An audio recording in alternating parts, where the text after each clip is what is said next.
Hi folks, welcome back to the Carver's Wood Shop. This is Arlene once again. I just want to tell you something, a really neat, easy project for you to make.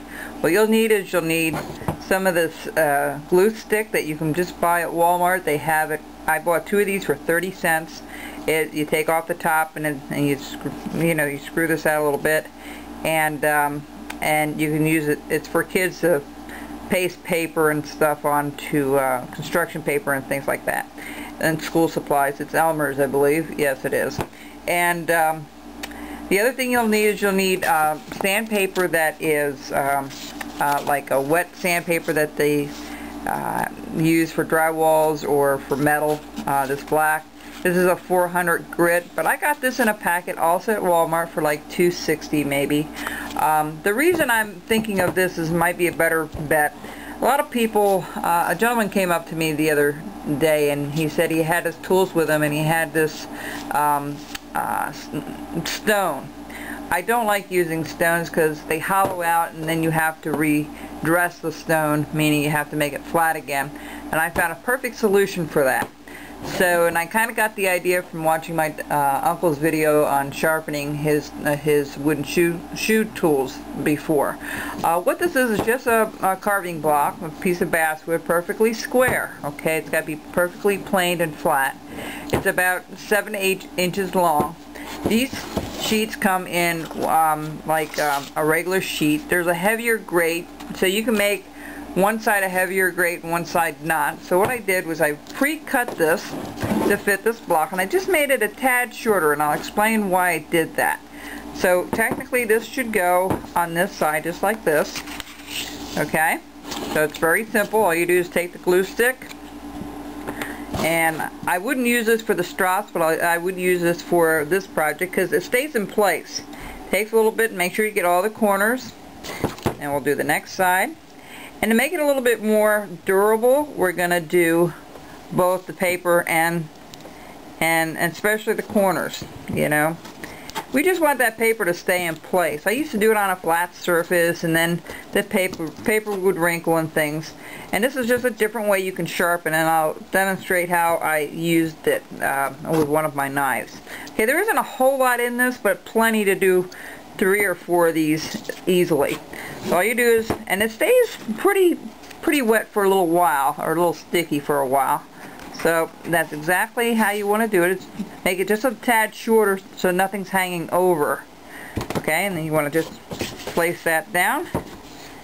And the same thing on this side. See, I did it a little bit shorter for one reason. You don't want it hanging out that you can cut yourself on the paper, and also that you don't catch it. Okay, now this is over a little bit here, so what I'm going to do is I'm just going to take the pair of scissors and I'm just going to shear a little part of that off. You just cut that off a little bit. Let me take that completely off, and that would work a little bit better.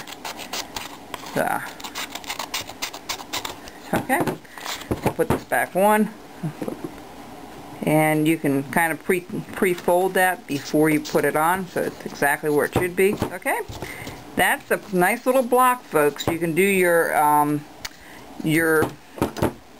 all kinds of tools, whether it's your gouges. You can do your little V-tools on this. You can make this a little pronounce. You can cut that on a bandsaw any way you want, make it fit, and then put it over a sander. Okay, so this is how it really works. Now, the other nice thing about this is it's perfectly flat. When you use this for a while, you're going to have to replace it. I would let this dry for a while. It takes a little bit for it to really tack on, but see how nice that is? You actually have 4 sanding sides, which is absolutely great. Alright, the reason I like this, and this is just a practice piece, is that when this thing gets worn out, you just pull it off. See, just like that. See how tight that is? Pull that off. Here's the other one. Let's see if I can pull this one off. And this was on for a couple of days. Okay? Just pull it off and then put a new piece in. And it's really, there's hardly any residue. If you want to take a little sandpaper and rub it off with the old piece, I maybe would do that. Just rub it off, you know, both sides. That's nice and flat again. And then stick a new piece back on top. Okay? So that's your tip for the day. You know, if these ends stick up a little bit, just go back and reapply. You can pull it back because it's not going to, see how it's not slipping at all? That's perfect, and that's exactly what you want. You want a flat piece for that.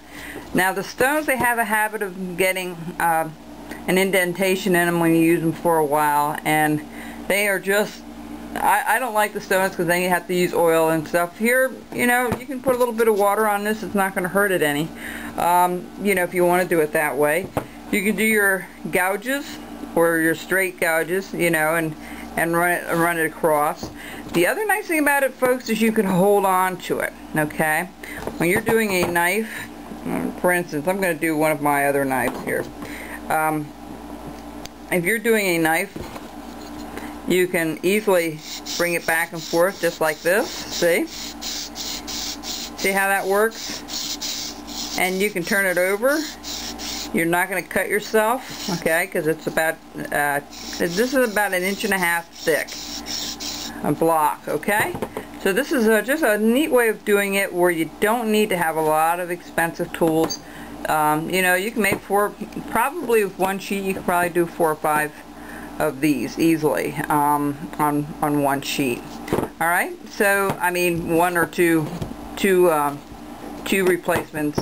So 1, 2, you probably get 4 out of that, out of a sheet, and there's like 4 or 5 sheets in there. I know the grate gets a little heavier, but that's fine, because then you can make one that's lighter, like this one, a real fine one, and then you can make a little heavier block, so then you have multiple blocks of different grits that you might need. Okay, folks, so that's your tip for the day, and I hope that will give you some new ideas and incentive to sharpen, and I'll be back to show you how I work with this, okay? Bye-bye.